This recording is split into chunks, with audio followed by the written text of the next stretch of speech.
আজকে বিকেলটা আমাদের জন্য মালদ্বীপের লাস্ট ডে। আমরা যেহেতু মালদ্বীপের 3 দিনের প্যাকেজ নিয়েছিলাম আর মাফুসিতে আমাদের 2 দিনের প্যাকেজ ছিল। আজকে আমি আসলে ক্লিয়ার করব তারা আমাদেরকে কমপ্লিমেন্টারি হিসেবে বা প্যাকেজের মধ্যে কি কি ছিল সেই সকল বিষয়। হ্যালো এভরিওয়ান, আসসালামু আলাইকুম সবাইকে। সবাই কেমন আছেন? আমি আলহামদুলিল্লাহ ভালো আছি। যারা যারা আমাকে জিজ্ঞেস করেছিলেন এখানে আসতে ঠিক কত টাকা খরচ হয়েছিল বা তারা আমাদেরকে কয় বেলা খাবার দিয়েছিল, যাতায়াত খরচ, এভরিথিং আজকে ক্লিয়ার করে দিব। যেহেতু মালদ্বীপের আজকে মাফুসিতে আমাদের সেকেন্ডের লাস্ট মোমেন্টে আছি, কিছুক্ষণের মধ্যে আমাদেরকে এখান থেকে চলে যেতে হবে। আমরা যে পেজের মাধ্যমে এসেছিলাম সেটা ছিল রেনেসেস হলিডেজ। পেজটা খুব একটা বড় না, কিন্তু সার্ভিস মোটামুটি ভালোই ছিল। ওদের এখানে সবগুলো দেশের প্যাকেজ সাজানো ছিল। তার মধ্যে আমরা শ্রীলঙ্কা আর মালদ্বীপের প্যাকেজটা কাস্টমাইজ করে নিয়েছিলাম। কাস্টমাইজ করে না নিলে আমাদের 80,000 থেকে 86,000 টাকার মধ্যে আমরা সবকিছুই পেয়ে যেতাম। কিন্তু আমরা যেহেতু মালদ্বীপ মাফুসিটা সিলেক্ট করেছিলাম আর শ্রীলঙ্কার ইল্লাটা সিলেক্ট করেছিলাম, তার জন্য আমাদের প্যাকেজে 1,10,000 টাকা করে পড়েছিল। জন প্রতি 1,10,000 টাকা দিয়ে দুটো দেশ ট্যুর দিয়ে আসলাম আমরা। আজকে মাফুসিতে আমাদের সন্ধ্যার টাইমটা একদম লাস্ট মুহূর্ত ছিল। ওয়েদারটাও অনেক খারাপ ছিল, যার কারণে আমরা খুব টেনশনে ছিলাম, কারণ কালকে আমাদেরকে হুলুমালে চলে যেতে হবে। আর হুলুমালে খুব একটা তেমন কিছু নেই, সবকিছুই দূরে দূরে। মাফুসিতে আমরা এসে যেরকম এনজয় করতে পেরেছি বা প্রত্যেকটা সময় আমাদের কাছে ভালো অনুভব করতে পেরেছি, কিন্তু হুলুমালে যে সেরকমটা না। এখানে হোটেল সার্ভিসের মধ্যে তারা আমাদেরকে পিক আপ করে নিয়েছিল, সেটাও ফ্রি। স্পিড বোট দিয়ে নিয়ে এসেছিল, সেটাও ফ্রি। আর সকালে ছিল বুফে ব্রেকফাস্ট, যেটা একদম আনলিমিটেড, সেটাও ছিল একদম ফ্রি। শুধু আমরা যে কেনাকাটা করব আর দুপুরে বা লাঞ্চ ডিনার করব, এগুলো ছিল আমাদের নিজস্ব খরচ। তার মধ্যে মালদ্বীপ যেহেতু 100% মুসলিম কান্ট্রি, সেহেতু আমরা এখানে এসে ভাতের কোনো সমস্যা পোহাতে হয়নি। মালদ্বীপ মুসলিম কান্ট্রি হওয়াতে আমাদের খুব একটা সমস্যা পোহাতে হয়নি, কিন্তু মেইন সমস্যা আমাদেরকে পোহাতে হয়েছিল শ্রীলঙ্কা যেয়ে। আর বাংলাদেশ এয়ারপোর্টে আপনি বাংলাতে ইমিগ্রেশন ক্রস করতে পারলেও বাইরের দেশগুলোকে আপনাদের অবশ্যই ইংলিশ জানতে হবে। ইংলিশ না জানলে আপনি ইমিগ্রেশন পাস করতে পারবেন। ওরা সবাই ইংলিশে কথা বলে এবং এখানে একজন শ্রীলঙ্কান কথা বলছিল, সেটাই দেখুন।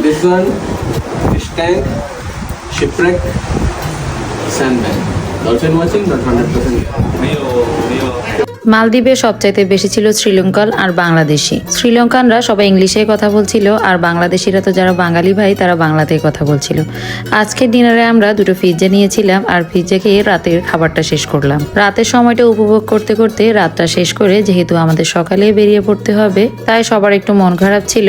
আর পরের দিন ব্রেকফাস্টে আমাদেরকে কি কি দিয়েছিল সেই সকল মেনু আপনাদের সাথে শেয়ার করছি। আজকের মেনুতে ছিল নুডলস, সসেস, ভাজি, পরোটা, ডিম সিদ্ধ, তারপরে ব্রেড, বাটার ইত্যাদি। মোটামুটি 5-6 রকমের আইটেম ছিল। তার মধ্যে তাদেরকে আমরা যদি ডিমটা ভাজি করে দিতে বলতাম, তারা সবসময় আমাদেরকে ডিমটা ভেজে দিত। আর ফ্রুটসের আইটেম তো আছেই। আর কেউ যদি স্যান্ডউইচটা মেক করে খেতে চায়, তার জন্য এগুলো সবকিছু রেডি করা ছিল। এই তো তারা আমাদেরকে প্রথমে ফ্রুটস দিয়েছিল, এরপরে আমরা এগুলো নিয়েছিলাম সকালের ব্রেকফাস্টে খাওয়ার জন্য।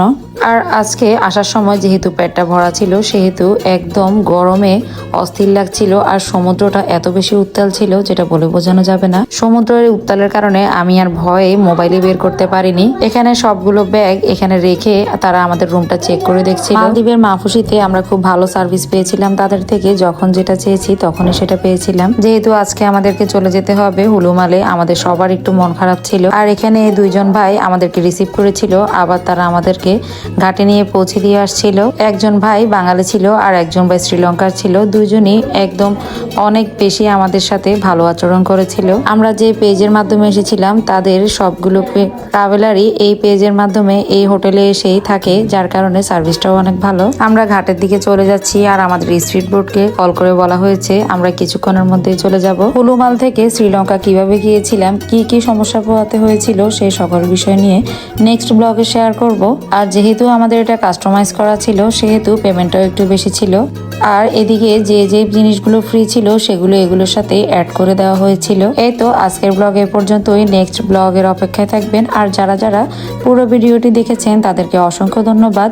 সবাই ফলো বাটনে ক্লিক করে পেজটি থেকে ঘুরে আসবেন আর আমার ভিডিওগুলোতে কমেন্ট করবেন। এই তো, আল্লাহ হাফেজ।